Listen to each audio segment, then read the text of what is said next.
अब आपके सामने में अगला पड़ा होता है, हम विश्व युद्ध के दौर में अंग्रेजी सरकार के द्वारा किए जाने वाले वादे के प्रतिकार का क्या। तो क्वेश्चन है, क्या हुआ 13वां, ये आंसर मत देना, क्या हुआ 13 वादा, नहीं तो एग्जाम में लिखे क्या कि कभी तेरा काम न छोड़ेंगे हम।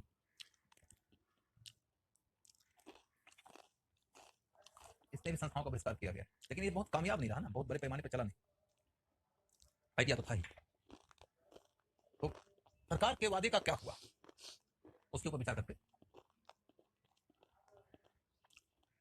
अच्छा, परसों यूपीएससी ईपीएफओ का एग्जाम था, 15 क्वेश्चन हिस्ट्री से आया,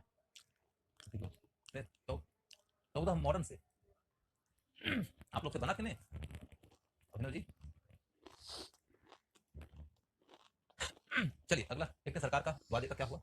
तो 1917 में भारत सचिव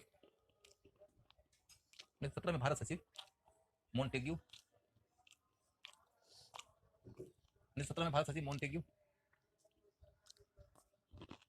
ने कहा कि 1917 में भारत सचिव मोंटेग्यू ने कहा कि अब सरकार की नीति है कि भारतीयों को सरकार के विभिन्न अंगों में भागीदारी दी जाए। भारत सचिव मोंटेग्यू ने कहा कि अब सरकार की नीति है कि भारतीयों को सरकार के विभिन्न अंगों में भागीदारी दी जाए।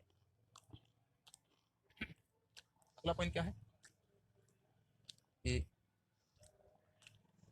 विभिन्न अंगों में भागीदारी दी जाए के बाद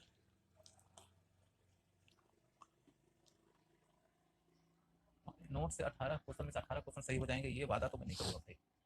अब ये है कि यदि मैं वादा कर दूंगा ना तो बुरा अच्छा लगेगा सुनने में, और फिर वादे पूरे होंगे नहीं, उस दिन बहुत तकलीफ हो जाएगी।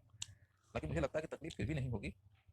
18 में से 13-14 तो क्लास नोट्स और नोट्स इन सबसे मिल ही जाएगा, 13-14 तो मिल जाएगा। 3 क्वेश्चन तो बाहर से रहते ही रहते हैं, वो मैं झूठ मूठ का बोल दूँ कि 12 में से 14 में से 18 में से 18 मिलेगा, तो झूठ की बातें होगी, हफ्ता नहीं कभी।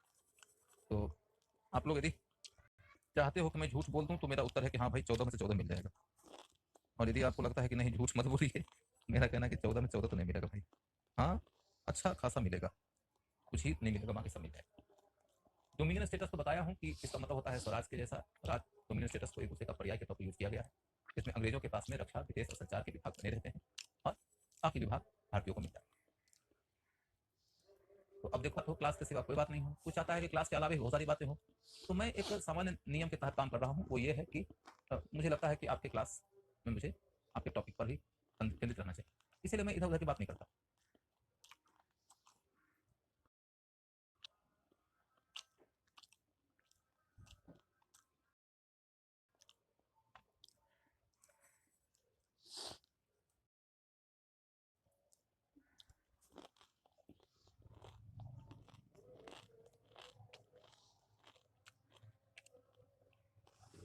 अच्छा अब ठीक है, अभी ठीक है आप लोग का, आपकी क्लास चालू हो गया? ठीक है, ठीक चालू हो गया।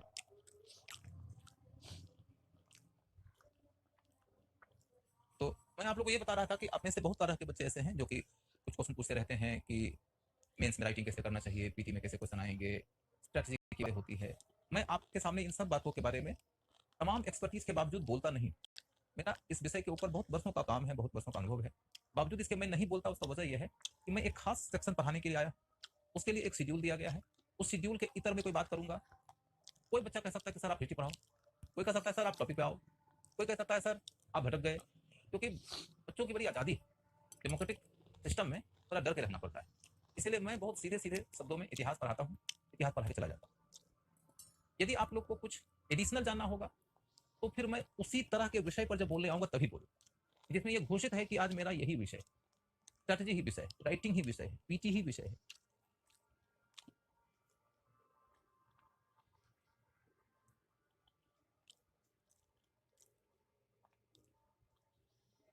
मेंस ही विषय है, ऐसे ही विषय है, कोई विशेष टॉपिक है, अफगान समस्या वही विषय है, तभी मैं उन विषयों पर बात करूंगा, अन्यथा नहीं करूंगा।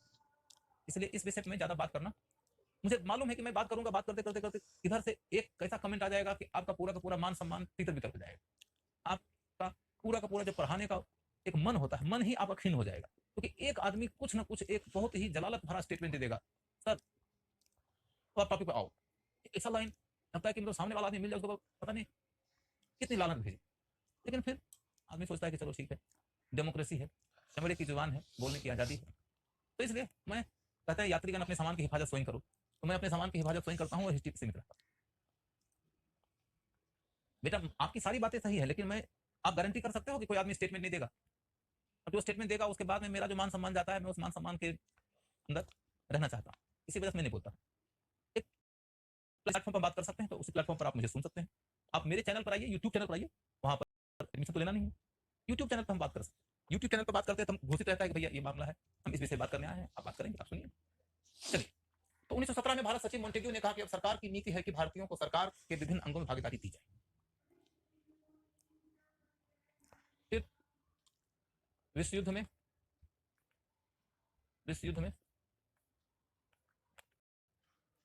ब्रिटिश की जीत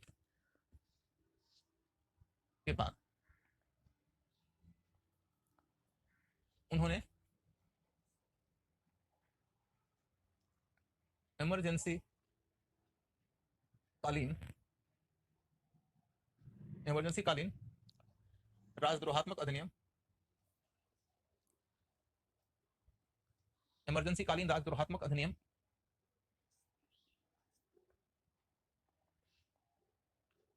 के प्रावधानों को बनाए रखने के लिए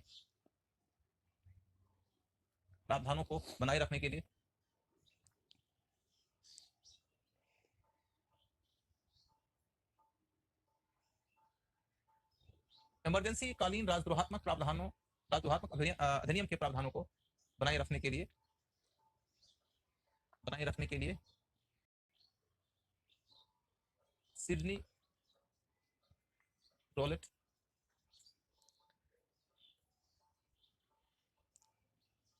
के सुझाव के अनुसार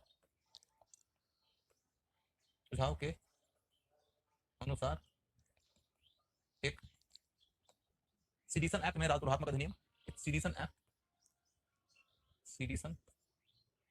एक्ट राजद्रोहात्मक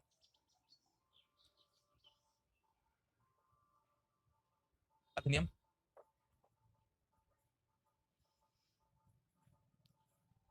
बनाया, एक सीडिशन एक्ट बनाया, राजद्रोहात्मक अधिनियम बनाया। देखिए इसके अंतर्गत यह प्रावधान किया गया था, कि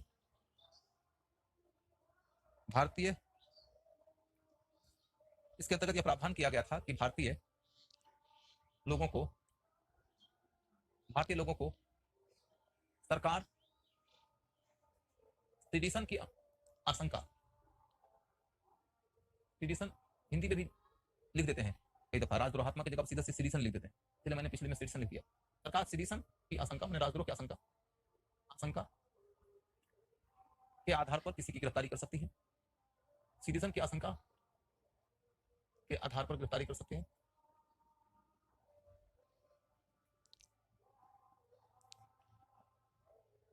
दूसरा पॉइंट,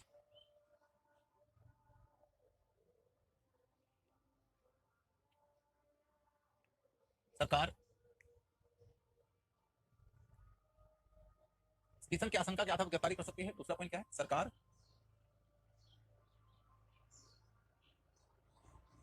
किसी भी गिरफ्तार व्यक्ति को सरकार किसी भी गिरफ्तार व्यक्ति को बिना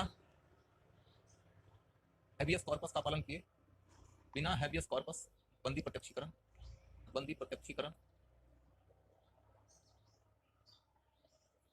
का पालन किए, सरकार बिना बंदी प्रत्यक्ष का पालन किए किसी को दीर्घकाल तक अपने अधीन रख सकती है, दीर्घकाल तक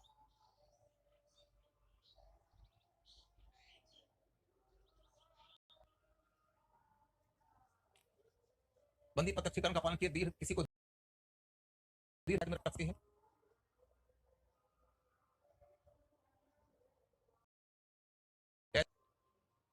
इस कारण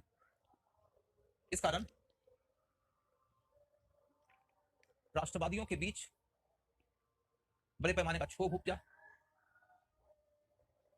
राष्ट्रवादियों के बीच बड़े पैमाने पर क्षोभ उपजा,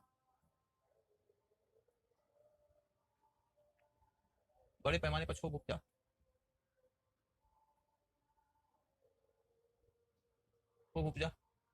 बड़े पैमाने पर क्षोभ उपजा।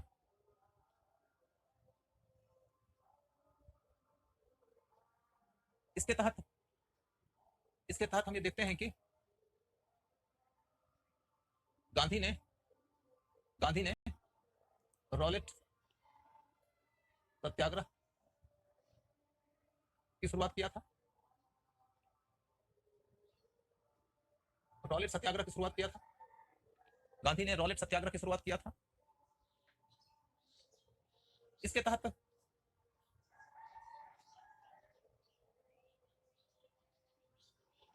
तहत गांधी पंजाब से आंदोलन की शुरुआत करने वाले थे, गांधी पंजाब से आंदोलन की शुरुआत करने वाले थे, लेकिन रास्ते में ही उनकी गिरफ्तारी हो गई, रास्ते में ही उनकी गिरफ्तारी हो गई, और रास्ते में उनकी गिरफ्तारी हो गई। और इसके विरोध में जब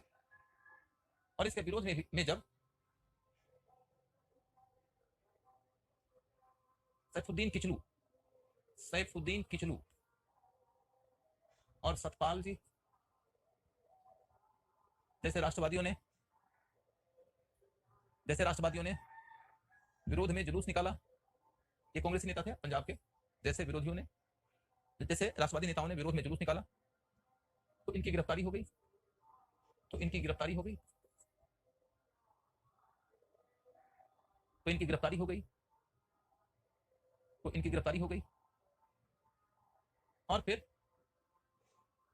और फिर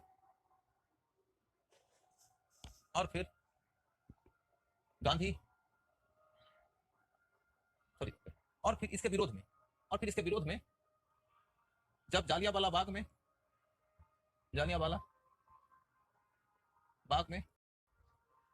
विरोध का आयोजन हुआ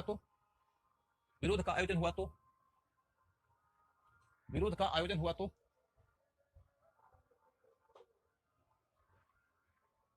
शांतिपूर्वक विरोध कर रहे शांतिपूर्वक विरोध कर रहे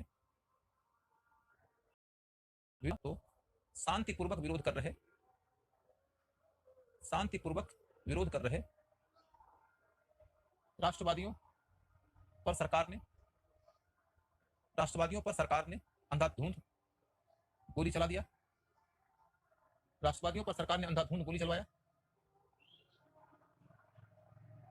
जिसके बाद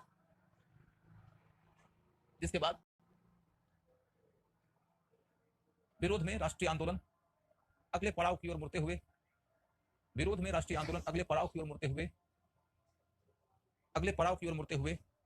असहयोग आंदोलन तक पहुंचा। राष्ट्रीय आंदोलन विरोध के अगले पड़ाव की ओर मुड़ते हुए असहयोग आंदोलन तक पहुंचा। इस बीच एक प्रगति यह हुई कि सरकार ने 1919 का मॉन्टेग्यू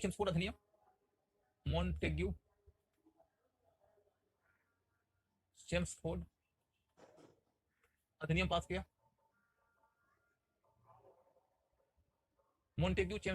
पास किया। सरकार ने 1919 में मॉन्टेग्यू चेम्सफोर्ड अधिनियम पास किया।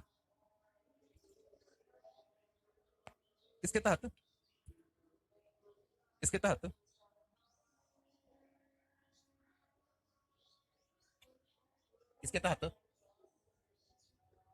निम्नलिखित प्रावधान किए गए। अब यहां पर रुक जाओ, जितना दूर तक पीछे पढ़े हैं उसमें आपको मैंने असहयोग आंदोलन तक लाके छोड़ दिया, उसका द्वार पर आपको खड़ा किया, असहयोग आंदोलन को छोड़ दिया क्योंकि वो गांधी के आंदोलन में कवर किया जाएगा। अब उसी आंदोलन की ओर बढ़ने के पहले यह जरूरी है कि भारत सरकार का एक दूसरा जो कि ज्यादा बड़ा फैसला है वह 1919 का अधिनियम। तो 1919 के अधिनियम को कंप्लीट करना जरूरी है। मेरा 20 क्लास छूट गया, कवर करिए उसको रिकॉर्डिंग से। अब इसको देखिए, 1919 का मॉन्टेग्यू चेम्सफोर्ड अधिनियम वो क्या है? 1919 का जो मॉन्टेग्यू चेम्सफोर्ड अधिनियम है वो इस तरीके से, जब भी कोई एक्ट आप पढ़ेंगे ना, एक्ट को पढ़ने का एक पैटर्न बताता हूं, आप उसको ध्यान में रखिएगा। ब्रिटिश गवर्नमेंट कोई भी एक्ट तभी लाएगी जब पीछे डिमांड होगा, डिमांड के पक्ष में मूवमेंट होगा, और एक्ट में कितना प्रावधान लाएगी जितना कि आंदोलन में शक्ति होगी। मूवमेंट की शक्ति के अनुकूल प्रावधान, मूवमेंट की शक्ति के ही अनुकूल प्रावधान किए जाए। एक भी प्रावधान ऐसा नहीं है 1892 से लेकर आगे की ओर का कि जिसके रास्ते भारत सरकार के पांव के नीचे की जमीन खिसक नहीं रही। सरकार तो चाहती है कि उसकी जमीन उसके पांव के नीचे पूर्ण रूपेण अक्षुण्ण रहे, लेकिन यदि पांव के नीचे से जमीन खिसकने में योगदान करने वाला अधिनियम खुद ब्रिटिश संसद बना रही है, कुछ तो मजबूरियां रही होंगी। ऐसा नहीं है कि ब्रिटिश सरकार भारतीयों की मांगों के प्रति सद्भावना रखते हुए उनके लिए सुधार कर रही है, क्योंकि उनकी सोच है कि भारतीय लोग अब जागरूक हो चुके हैं, भारतीय लोग अब अपना शासन संभालने के लायक हो गए हैं, हमने उनको अच्छे शासन के रास्ते स्वशासन के लायक कर दिया है, तो धीरे धीरे उनसे सत्ता शेयर करते हुए उनको आज़ादी की ओर लेके चलना है। और एक दिन जब हमको लगेगा कि इनकी काबिलियत परिपक्व हो गई है तो सत्ता पूरी तौर पर इनके हाथ में सौंप के हमें हासिल। ऐसी कोई बात नहीं है, जबकि अंग्रेज ऐसी बात है और दावा करते हैं। सच्चाई की बात यह है कि अंग्रेज कोई भी अधिनियम लाते हैं तो बस तभी लाते हैं कि जब आंदोलन उनके पांव के नीचे की जमीन को गर्म कर देता है। जब आंदोलन उनके पांव के नीचे की जमीन को गर्म कर देता है, मतलब जब उनके ऊपर प्रेशर डाल देता है, तो सुधार के कुछ कार्य कर लिए जाते हैं ताकि आंदोलन को अभी थोड़ा ठंडा किया जाए, उसकी आंच को मध्यम कर दिया जाए। यदि सरकार इस प्रकार के अधिनियम न लाती तो आंदोलन लगातार प्रचंड होता जाता। यदि आंदोलन प्रचंड नहीं कर तो कांग्रेस की धीरे धीरे आजादी की ओर बढ़ने की योजना को जनता अपने चित्त से उतार देती, तो जनता का जो सरकार के विरोध का आक्रोश है वह क्रांतिकारियों के साथ में अलाइन हो, तो क्रांतिकारी संघर्ष को ही ज्यादा घर मिलता, उसी को ज्यादा कामयाबी मिलती। रेवोल्यूशन नहीं होता है तो रेवोल्यूशन होता है, और जब सरकार ने रेवोल्यूशन को रोकने का प्रयास किया तो उन्होंने रेवोल्यूशन को रिस्पेक्ट दिया, और रिस्पेक्ट दिया तो इसी के तहत उन्होंने विभिन्न स्तरों पर अधिनियम पास किए, और इस वजह से सरकार अपने पांव के नीचे की जमीन खोती भी रही लेकिन अपनी जमीन बचाती भी रही। यदि सरकार पूरी की पूरी जमीन अपनी बचाने की जिद ठान लेती तो हो सकता है कि जल्दी ही उनकी पूरी की पूरी सत्ता ही खत्म हो जाती। तो सरकार ने धीरे धीरे भारत के लोगों के दबाव में आकर स्वराज की दिशा में कदम बढ़ाना जारी रखा। 1892 में सरकार जब सुधार कर रही थी, ऐसा नहीं है कि उसके दिमाग में था कि हम स्वराज देने जा रहे हैं, लेकिन स्वराज न सही, कुछ ही सही, जो भी सरकार दे रही है, सरकार अपनी मर्जी से नहीं दे रही है, मजबूरी में दे रही है। 1909 में वो जो भी सुधार का काम कर रही है वो मजबूरी में कर रही है। ये और बात है कि सरकार को लगता है कि इन मजबूरियों के सामने झुकते हुए तो एक दिन हमारे पांव के नीचे से पूरा भारत ही निकल जाएगा। इस स्थिति को आने से रोकने के लिए उन्होंने विभाजनकारी उपाय करना शुरू कर दिया था 1909 से। 1909 के पहले भी सरकार विभाजनकारी प्रयास कर रही थी, लेकिन मैं कह रहा हूं कि अधिनियमों के माध्यम से जो विभाजनकारी उपाय सरकार ने शुरू किया उसकी पहली बहुत सफल अभिव्यक्ति होती है 1909 निर्वाचक मंडल के माध्यम से। अब 1909 में जो हुआ तो हुआ, 1919 में आएंगे तो आपको लगेगा कि सरकार उसी दिशा में एक कदम और आगे बढ़ेगी। इस दिशा में एक कदम भारत के राष्ट्रवादियों की मांग के तहत सुधार की ओर उठाएगी और एक कदम भारतीय लोगों को आपस में लड़वाने की ओर उठाएगी, और इस तरीके से भारत धीरे धीरे आगे बढ़ रहा है स्वराज की ओर, और साथ ही साथ आगे बढ़ रहा है विभाजन। ठीक, तो हम ये कि एक्ट इसी बैकग्राउंड में लाया जाता है। फिर तब आपको देखना होता है कि एक्ट के प्रोविजंस क्या है। जब आप बैकग्राउंड को समझेंगे तो प्रोविजंस का लॉजिक समझ में आएगा कि अच्छा ये सब डिमांड था तो उसके मुताबिक ये सारे प्रोविजंस आए, और तब आपको फिर नेशनलिस्ट प्रतिक्रिया समझ में आएगी कि प्रोविजन जब आया तो फिर राष्ट्रवादियों ने इस प्रोविजन के ऊपर अपनी क्या टिप्पणी किया। यदि कहते हैं कि ये कम है, स्टेटमेंट याद करने के बजाय ऐसे समझो ना कि यहाँ 10 का डिमांड था, आपने 6 दिया, इन्होंने कहा कि 4 कम है, गणित की तरफ बातें समझ में आ जाएगी। इस तरीके से राष्ट्रवादियों की प्रतिक्रिया भी समझ में आ जाएगी। और तब अगला मुद्दा है आगे बढ़ने में योगदान भी समझ में आएगा। आगे बढ़ने में कुछ तो योगदान है ना इनका, वो योगदान भी समझ में आ जाएगा आपको।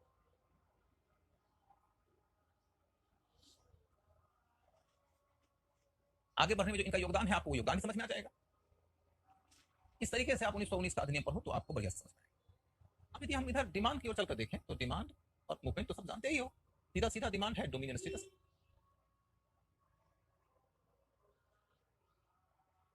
यानी कि स्वराज का। और आंदोलन की बात यदि करोगे तो आप ये देखो कि स्वदेशी मूवमेंट हो चुका था, उसके बाद में देखोगे कि होम रूल मूवमेंट हो चुका था, और इसके अलावा आप देखोगे कि गवर्नमेंट भी वादा कर चुकी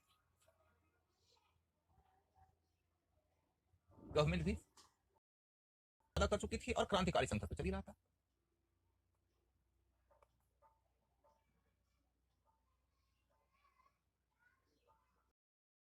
तो सरकार इसी पृष्ठभूमि में कोई सुधार कर रही है। तो सुधार करते हुए उन्होंने 1919 के एक्ट में क्या प्रोविजन रखा, तो अब मैं इसे मिटा देता हूं, इसको तो आप समझ ही गए हो। ये है सरकार, चलिए रहने देते हैं, प्रोविजन को अगले पेज में ले लेते हैं। सरकार ने क्या प्रावधान किया 1919 के अधिनियम में। तो सबसे पहला पॉइंट है विधायी परिषद,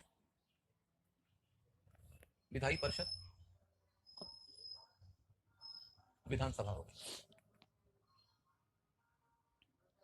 विधायी परिषद अब विधानसभा हो गई, क्योंकि उसकी सदस्य संख्या बढ़ गई। सदस्य संख्या अगर याद नहीं करना है, मोर देन 120, तो सदस्य संख्या में वृद्धि। ये तो एक ही पॉइंट है, दूसरा पॉइंट तो है भी नहीं, वैसे समझाने के लिए बताता हूँ।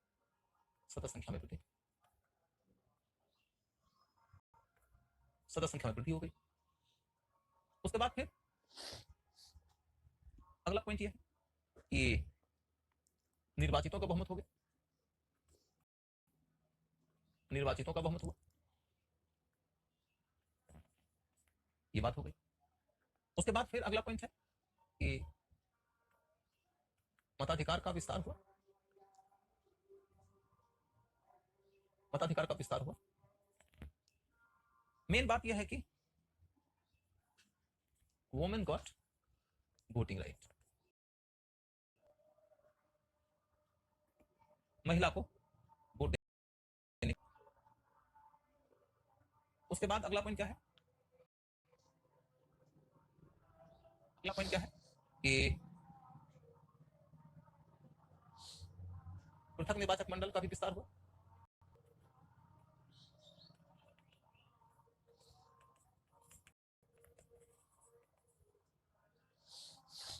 पृथक निर्वाचक मंडल का भी मुझे क्लास में बताइएगा कि किसका किसका विस्तार हुआ, आपको होमवर्क देता हूं। आप मुझे कल बताइएगा 1919 के एक्ट में किसका किसका और अधिक विस्तार हो गया, मैंने किनको किनको और पृथक निर्वाचक मंडल मिल गए, पृथक निर्वाचक मंडल का विस्तार हुआ। अगला पॉइंट है किसान का बता चुका हूं, और दलित का होगा नहीं, इन दोनों के बीच में ही खोजना है, वो दलित का आगे आए, पृथक निर्वाचक मंडल का विस्तार हो गया। फिर अगला पॉइंट है कि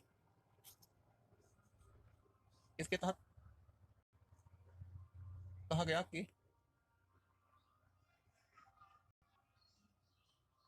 प्रांतों में द्वैध शासन, बस सिंपल इसे कर दो,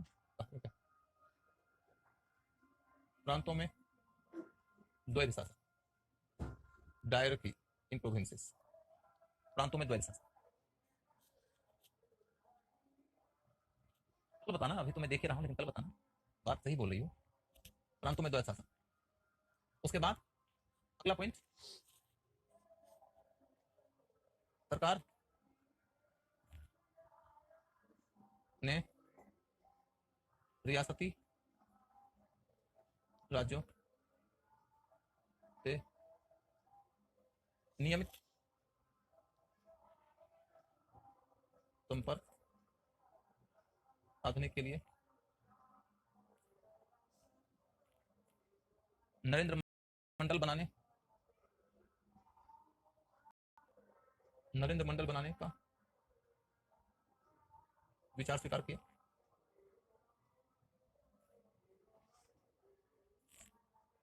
नरेंद्र मंडल बनाने का विचार स्वीकार किया। फिर शासन में 30% भारतीयों की भागीदारी का प्रावधान किया गया। 30% भारतीयों की भागीदारी का प्रावधान किया गया। उसके बाद अगले 10 वर्षों में 10 वर्षों के बाद राष्ट्रीय आयोग के गठन की बात राजकीय आयोग के गठन की बात की गई। अगले 10 वर्षों के बाद राजकीय आयोग के गठन की बात की गई। अगले 10 वर्षों के बाद राजकीय आयोग के गठन की बात की गई।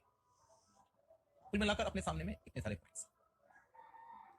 अब देखोगे कि जब हम इन सारे बिंदुओं को समझ लेते हैं तो हमारा 1919 का अधिनियम अपने आप कंप्लीट हो जाता है। ये बहुत मुश्किल काम नहीं है समझने में, क्योंकि विधायी परिषद विधानसभा के रूप में तब्दील हो गया। ये मैं पीछे समझा चुका हूं आपको मैं बता चुका हूं। पद संख्या में वृद्धि सब ठीक है। हुआ कैसे?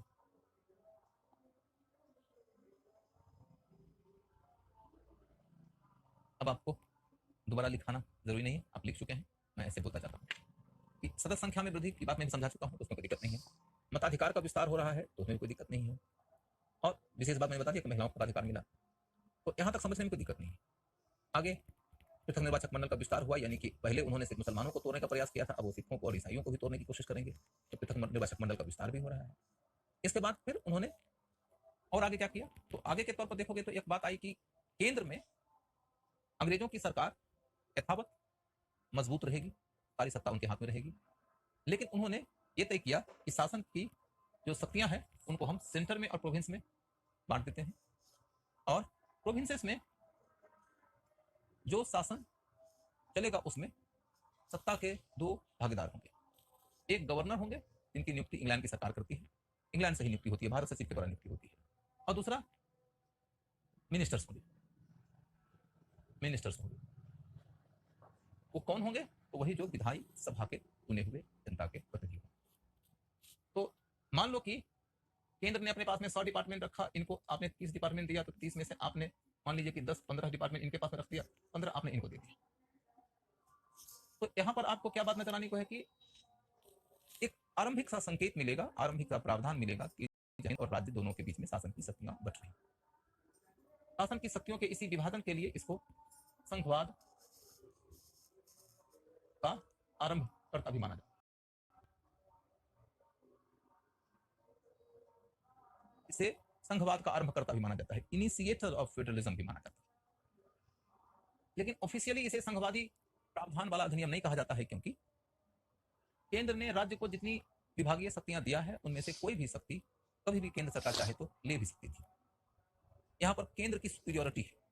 प्रांत के पास जो भी शक्तियां हैं वो शक्तियां केंद्र के द्वारा दी गई हैं, संविधान प्रदत्त नहीं, क्योंकि संघवाद में केंद्र और राज्य दोनों को शक्तियां संविधान से मिलती, और शक्तियां जब संविधान से मिलती है तो उल्लंघन न तो केंद्र कर सकता है न तो राज्य कर सकता है। और यदि कोई विवाद की घड़ी होती है तो समाधान के लिए एक फेडरल कोर्ट होता है। ये फेडरल व्यवस्था का लक्षण है। लेकिन इतिहासकार क्या करता है? इतिहासकार संविधान के प्रावधानों के मात्र मुताबिक चीजों को नहीं पढ़ता है, वो तो फर्जी नहीं करता है। वो कहता है कि चलो ठीक है कि अभी केंद्र के द्वारा ही शक्तियां दी गई है, लेकिन शक्तियों के विभाजन की शुरुआत इस तरीके से। इसीलिए पर्सिवल स्पीयर इसको फेडरलिज्म की शुरुआत करता है। तो ये बात हो गई कि 100 चलो केंद्र के पास में रहा, 30 आया प्रांतों में जो 30 आया उनका विभाजन किया गया। तो गवर्नर साहब के पास में जो विभाग रह गए उसको कहा गया आरक्षित विभाग। आरक्षित इसलिए कि अंग्रेज के पास में ही वो विभाग अभी भी रह गए। हाँ, ये जो 15 मिनिस्टर्स को अधिकार दिए गए, विभाग दिए गए, उनको कहा गया हस्तांतरित, ट्रांसफर्ड, यानी आप यहाँ ने किसी और को दे दिया, ट्रांसफर्ड हो गया। इस तरीके से शक्तियां दो भाग में बटी, आरक्षित और हस्तांतरित। इसी को क्या कहते हैं? द्वैध शासन। द्वैध शासन, इसी को द्वैध शासन का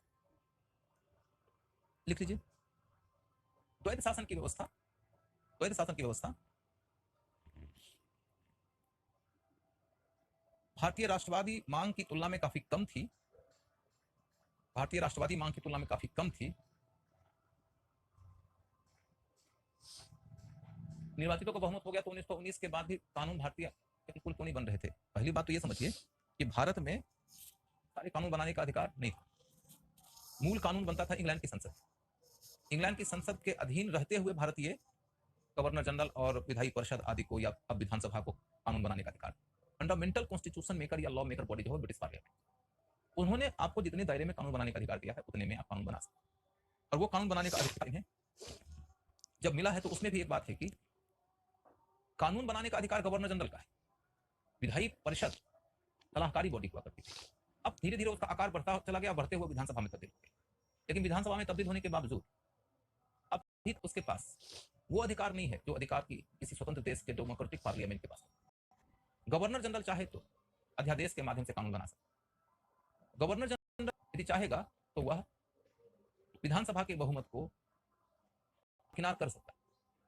हाँ, ये बात जरूर है कि जब वो दरकिनार करेगा तो जनता की राह में यह छवि उनकी छुप नहीं पाएगी कि फिर आपने जो सुधार अधिनियम के माध्यम से प्रपोज किए हैं हमारे सामने, वो फिर तो रद्दी की टोकरी में फेंकने के लायक। तो आप जनता को ये नहीं बता पाइएगा कि हमने महत्वपूर्ण सुधार दिया, हमने बड़ा सुधार दिया, हमने बहुत बड़ा प्रपोजल दिया, और उसके बावजूद कांग्रेस वाले विरोध करते। कांग्रेस वाले लोग तो शुरू से कह रहे होते थे कि ये प्रावधान गलत है, कुछ नहीं है, छल है, प्रवंचना है, धोखा है। और बाद में जब आप अध्यादेशों के माध्यम से रूल करने लगेगा तो कांग्रेस वालों की बात सत्यापित हो जाएगी और जनता तब कांग्रेस के साथ मजबूती से खड़ी होगी, आपके खिलाफ और ज्यादा मजबूती से खड़ी होगी। अगले चरण में जो आंदोलन होगा उसमें आपकी फजीयत हो जाएगी। तो गवर्नर जनरल की मजबूरी थी कि वो जहां तक संभव हो सके भारतीय विधायी सभा के सदस्यों की राय मशवरे को सुनते थे। हाँ, जहां उनको जरूरी लगता था, जहां उनकी मजबूरी या मर्जी होती थी, वहां वो अध्यादेश से भी शासन चला गया। पिछला डायरेक्टी बिल्कुल अलग है ये डायरेक्टी से। पिछले डायरेक्टी में क्या है, सत्ता बंगाल के नवाब के हाथ में थी और निकल के जा रही थी अंग्रेज के हाथ, वहां भी डिवीजन था। इस बार क्या है, सत्ता अंग्रेज के हाथ में है और निकल के सत्ता किसके हाथ में जा रही है, भारतीयों के। यही अंतर है। बाकी डायरेक्टी हमेशा यही होता है कि सत्ता दो परस्पर विरोधी शक्तियों के बीच में बटी होती है, दो परस्पर विरोधी हितों को रिप्रेजेंट करने वाली दो परस्पर विरोधी शक्तियों के हाथ में सत्ता जब बढ़ती है उसको डायरेक्टी है। उस समय देखो तो सत्ता बटी है नवाब में और ब्रिटिश कंपनी में, इस समय सत्ता बटी है भारतीय जनता को रिप्रेजेंट करने वाले विधायी सभा के बीच से बनने वाले मंत्रियों और अंग्रेजी सरकार के द्वारा नियुक्त होने वाले अंग्रेजों के हितों को रिप्रेजेंट करने वाले गवर्नर के बीच। तो इस तरीके से भारत में साम्राज्यवादी और राष्ट्रवादी के बीच में सत्ता का विभाजन, इसके हित के टकराव की कहानी आप बिल्कुल जानते हैं। इसी को हम डायरेक्टी कहते हैं। लिख लीजिए, द्वैध शासन भारतीय राष्ट्रवादियों की आकांक्षा की तुलना में बहुत कम था, भारतीय राष्ट्रवादियों की आकांक्षा की तुलना में बहुत कम था।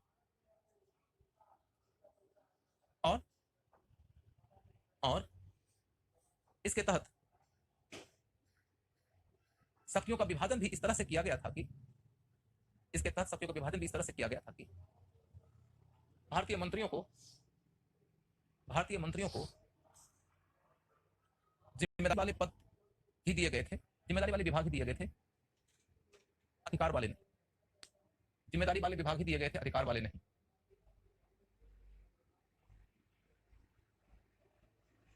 सरकार की योजना यह थी कि सरकार की योजना यह थी कि सरकार की योजना यह थी कि वह सरकार की योजना यह थी कि वह सरकार की योजना यह थी क्या थी भाई, सरकार की योजना चुने हुए मंत्रियों को जनता के बीच में अलोकप्रिय बना दे, अलोकप्रिय बना दे। सरकार की मंशा यह थी कि नंबर 1 कर दीजिएगा, नंबर 1 चुने हुए मंत्री जनता के बीच में अलोकप्रिय बना दे, चुने हुए मंत्रियों को जनता के बीच में अलोकप्रिय बना दे और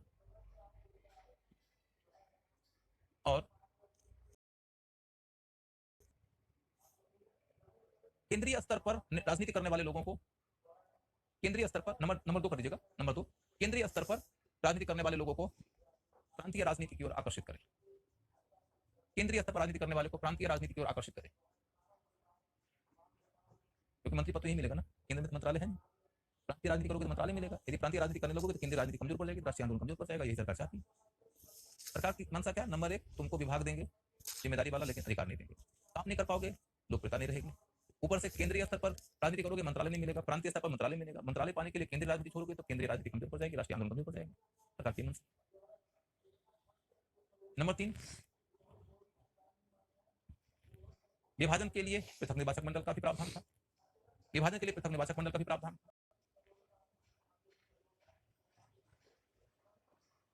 अब यहां तक की बात समझ गए?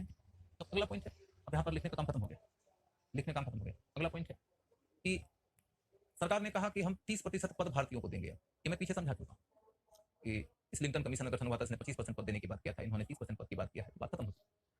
उसके बाद अगला पॉइंट यह है कि नरेंद्र मंडल का गठन किया गया 1919 के एक्ट में। नरेंद्र मंडल के गठन की बात जब की जा रही है, उसके पहले देखिएगा कि लॉर्ड रिटन ने ही पहली दफा ब्रिटिश गवर्नमेंट के सामने प्रपोजल किया था कि भारत के जितने भी रियासती राजा हैं उन सब लोगों की एक सभा बना ली जाए, उनके माध्यम से हम लोग उनसे बेहतर संपर्क बना पाएंगे। लेकिन उस समय लिटन की बात को सरकार ने एक्सेप्ट नहीं किया, क्योंकि उनको लग रहा था कि सारे राजाओं के बीच में कोई संपर्क नहीं है, सब एक दूसरे से अलग थलग पड़े हुए हैं, तो हमारे लिए अच्छा है, क्योंकि कल को यदि वो एक हो गए और उनके मन में हमारे प्रति विरोध का भाव उपजा और उन्होंने हमारे खिलाफ तख्ता पलट का संघर्ष शुरू कर दिया, तो हम अपने ही हाथों दुश्मन को एक कर रहे हैं। इसलिए लिटन की बात को नकार दी गई। लेकिन 1919 तक आते आते लिटन ने जो प्रस्ताव दिया था उसी जैसा प्रस्ताव को एक्सेप्ट कर लिया गया, क्योंकि 1919-20 तक आते आते सरकार को एक बात समझ में आ गई थी कि राजाओं की ओर से हमारे खिलाफ विद्रोह होने की कोई बात नहीं, कोई संभावना नहीं। ऐसी बात इसलिए समझ में आ रही है क्योंकि 45 साल का दौर बीत चुका है, 45 साल उसके बाद बीता है, तो स्वाभाविक रूप से कॉन्फिडेंस आएगा। राजा लोग तो धीरे धीरे कमजोर ही हुए, अंग्रेजों पर निर्भर ही हुए। ऊपर से राष्ट्रीय आंदोलन जब चलने लगा था तो राष्ट्रवादियों से निपटने के लिए उन्हें भारतीय मित्रों की जरूरत थी। पहले राजाओं की उनको उतनी जरूरत नहीं थी, अब राजाओं का इस्तेमाल करना चाहते थे वो राष्ट्रीय आंदोलन के खिलाफ। और तीसरी बात यह है कि राजाओं को भी डर लग रहा था भारतीय राष्ट्रीय आंदोलन से, क्योंकि राजा को पता था कि अंग्रेज की सत्ता है, तो चलो हम कमजोर राजा के रूप में ही सही, राजा तो है, यदि ये भारतीय राष्ट्रवादियों की सत्ता आ गई तो ये तो लोकतंत्र बहाल करेंगे और राजतंत्र खत्म ही कर देंगे, वो भी अंग्रेजों की सरकार के साथ में तालमेल बिछाएंगे, तो रियासत के राजा और अंग्रेज एक दूसरे के अच्छे मित्र हो सकते थे। इसी ख्याल से उन्होंने नरेंद्र मंडल का गठन किया। अब नरेंद्र मंडल की कहानी आगे करें।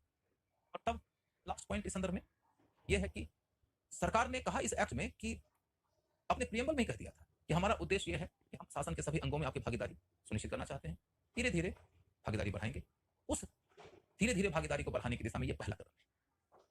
10 वर्ष के बाद में हम एक और राजकीय आयोग का गठन करेंगे, जिस राजकीय आयोग से हम पूछेंगे कि आगे और क्या सुधार किया जाए, और उसकी अनुशंसा के आधार पर फिर हम अगला सुधार नियम लेकर आएंगे। इसी के तहत देखिएगा कि आगे चलकर साइमन कमीशन, उसके अनुशंसा के आधार पर लेराउट नोबल कॉन्फ्रेंस होता है 1935 का। 1935 के अधिनियम को कहा जाता है कि 1919 के अधिनियम की ही अगली कड़ी है। 1935 के अधिनियम में कोई प्रियम्बल भी नहीं था, केवल 1919 के अधिनियम में था। इसमें कहा गया था कि हमारे दिमाग में अब एक बात स्पष्ट है, हमारा उद्देश्य है कि हम शासन के विभिन्न अंगों में भागीदारी सुनिश्चित करना चाहते हैं, और उस दिशा में यह पहला कदम